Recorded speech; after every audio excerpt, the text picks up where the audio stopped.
করেছেন আল্লাহ একটা জায়গাতেও তারিখ বলেননি।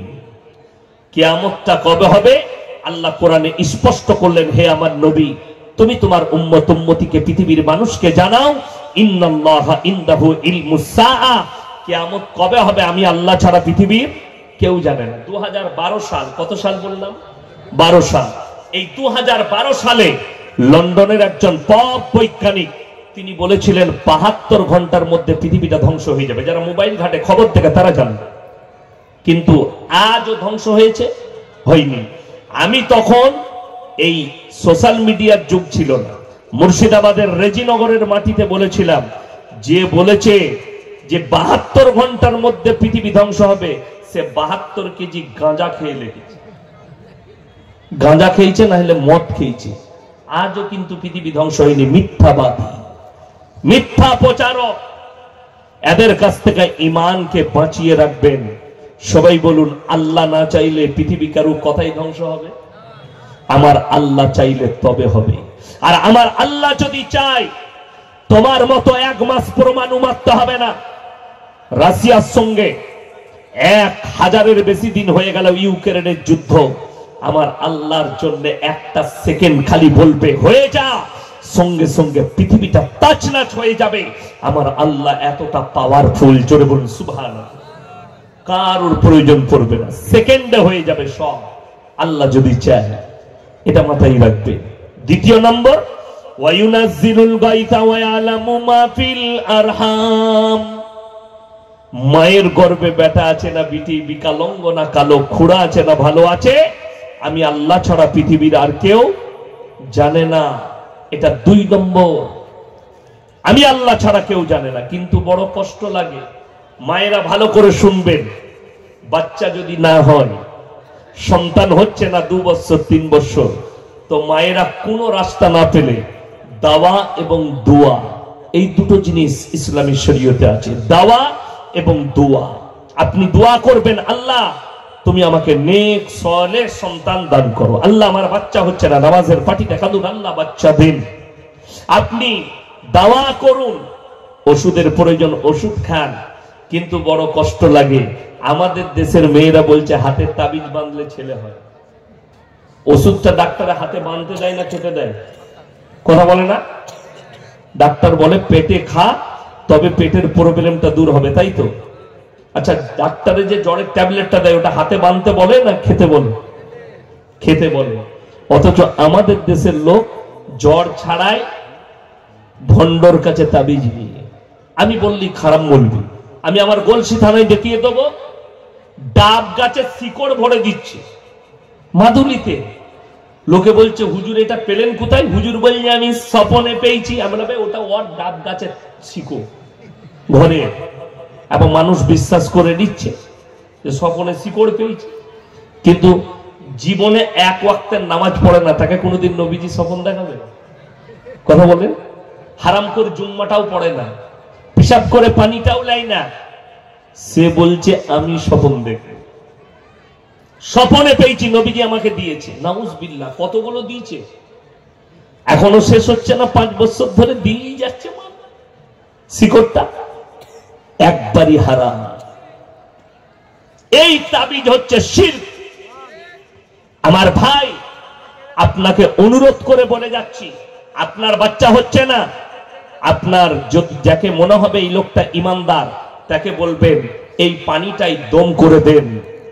11 বার সূরা ফাতিহা পড়বে, 4 কুল পড়বে, কোরআনের আয়াত পড়ে পানিতে দম করে দিবে ইমানদার ব্যক্তি। আল্লাহ চাইলে তোমার বাচ্চা হবে, না হলে পৃথিবীর সব মৌলবি যদি তাবিজ করে বাচ্চা হবার চান্স আছে? নাই। বড় কষ্ট লাগে। আমাদের দেশে অনেক ভণ্ড আছে, কেউ কেউ বলছে আমার তাবিজে বেটা ছেলে হয়। খোঁজ নিয়ে দেখুন, সে হারাম করে একটাও বেটা না। বাস্তব বলছি। আচ্ছা, আমাদের তাবিজে যদি বেটা ছেলে হয়, কোন মৌলবীর আর বিটি হবে? কথা বলে। আরে আমাকে বক্তা বলে দাওয়াত দিয়েছেন, আমার 2টো বিটি, আমার তো সবই বেটা হতো। আর যদি মৌলবীদের তাবিজে বেটা ছেলে হয়, তাহলে পঞ্চায়েত গুলো তো আমাদের দখলে হতো। ইসলামে কটা বিয়ে যায় যাচ্ছে? কথা বলে না?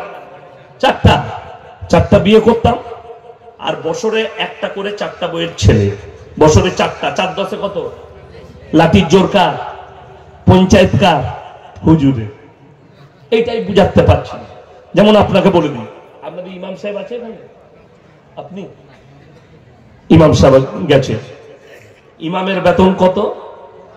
কত? 10,000। আচ্ছা বলুন, ইমাম সাহেবের বেতন 10,000, আর এইখানে একজন বড় লোক প্রত্যেকদিন 50,000 টাকা রোজগার করে। সে এসে ইমামকে বলছে, হুজুর একটা বরকতের তাবিজ দেন ব্যবসা। তো তাবিজটা ইমামের আগে প্রয়োজন না তার? কথাটা বলে না? আমার কাছে যদি কেউ বলে যে হুজুর আপনি এত বড় বক্তা, আপনি ভাইরাল বক্তা, হুজুর একটা তাবিজ দেন যেন আমার কোটি টাকার ব্যবসা করি, সেটা যেন 2 কোটির হয়ে যায়, তো তার বুদ্ধি নাই। যদি আমার তাবিজে তুই যদি তোর ব্যবসা ডবল হবে, তা বর্ধমানের রাইস মিল গুলো তো আমাদের বাপ বেটার হতো। তাবিজ মারবো একটা করে টেনে দেবো। কথাটা বুঝতে পারেননি? এই আমাদের যুবকরা বুঝে না। 1 সপ্তাহ প্রেম করে, 2 সপ্তাহ প্রেম করে, এসে হুজুরের কাছে 3 দিন ফোন বন্ধ, কার? গার্লফ্রেন্ডের। ও হুজুরের কাছে হাজির, হুজুর কোনো উপায় নাই। আর যদি সেরকম হুজুর হয়, দেখে যে পয়সা পাওয়া যাবে, ওরে বাপরে, বলবে একটা হরিণের চামড়া আনতে হবে। হরিণের চামড়া ভারতে কোথায় পাবে? ও ছাগলের চামড়া নিয়ে। কথা বুঝতে পারেন? কেউ কেউ বলছে হরিণের চামড়া আনবি, তো হরিণের চামড়া পাওয়া যাবে কোথায়? কলকাতায়। ভারতে হরিণ খাওয়া নিষিদ্ধ না নিষিদ্ধ নয়? নিষিদ্ধ। আপনারা জানেন না? সালমান খান লুকিয়ে বেড়াচ্ছে, তাকে মারার হুমকি দিয়েছে হরিণ খাওয়ার কারণে। আর এই হুজুর বলছে হরিণের লাবি লিয়ায়, হরিণের চামড়া নিয়ে দিয়ে বলছে হুজুর আমি কোথায় পাবো, আপনি কিনে নেবেন। কত পড়বে? মোটামুটি 5,000 টাকা দাম পড়বে চামড়া। আর গিয়ে ওই মুচিরা জুতো সেলাই করে, তাকে বলছে ছাগলের চামড়া আছে? বলে আছে। বলে একটু দাও তো। সে কাঁচি করে কেটে দিয়ে দিলে কত? 20 টাকা। 20 টাকার মাল 5,000। হ্যাঁ, বাস্তব কথা বলছি। আরে আমি বর্ধমান খাগড়াগড় মাদ্রাসায় ছিলাম 4 বছর। খাগড়াগড় কাণ্ড হয়েছিল শুনেছিলেন টাউনে? হ্যাঁ, সেখানে অনেকজন অ্যারেস্ট করেছে এনআইএ। কি ঘটেছিল আমি চলে আসার পরে হয়েছে। ওই মাদ্রাসায় আমি 4 বছর ছিলাম, চাকরি করেছি। এখন আমি আমার আব্বাজির মাদ্রাসার শিক্ষক। তো আমি দেখেছি ওইরকম তাবিজওয়ালা রাতের বেলায় ছাদেতে বলছে জেন লাপাচ্ছে। কাকে? সকালবেলায় হুজুরের কাছে হাজির। হুজুর বললে ঘর বন্ধ করতে হবে। কত খরচ? হুজুর বললে 22,000 খরচ। তোমরা এসছো কষ্ট করে বলে 20,000 রেডি। 4 কোণে 4টা ভাঁড় আর 4টা পেরেক পিটিয়ে এসছে। 3 দিন পরে আবার মাল্লা পাচ্ছে। আর আমি মাদ্রাসায় সেই মাত্র জলসা করে ঢুকে শুয়েছি, আর আমাকে বলছে ভাই উঠো। আমি কি হলো? বলে একবার আমার সাথে চলো। কেন?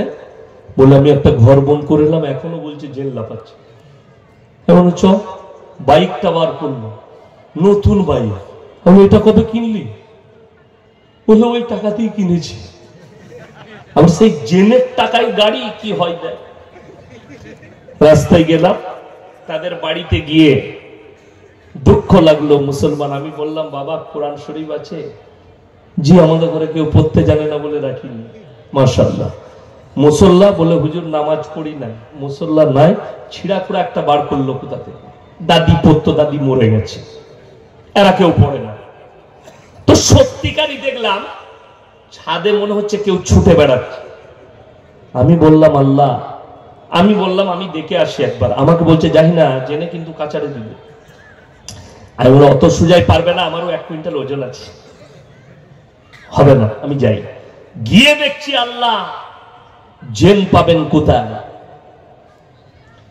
ইন্দুর গুলো একটা সজনে ডাঁটার ডাল এরকম ভাবে লেগে আছে, ফুলগুলো পড়েছে, আর চাঁদের জ্যোৎস্নার পূর্ণিমার আলো ছাদে পড়ছে, ইন্দুরগুলো ছুটে বেড়াচ্ছে, আর 4-5টা বিড়াল ওদিকে খেদারে নিয়ে বেড়াচ্ছে।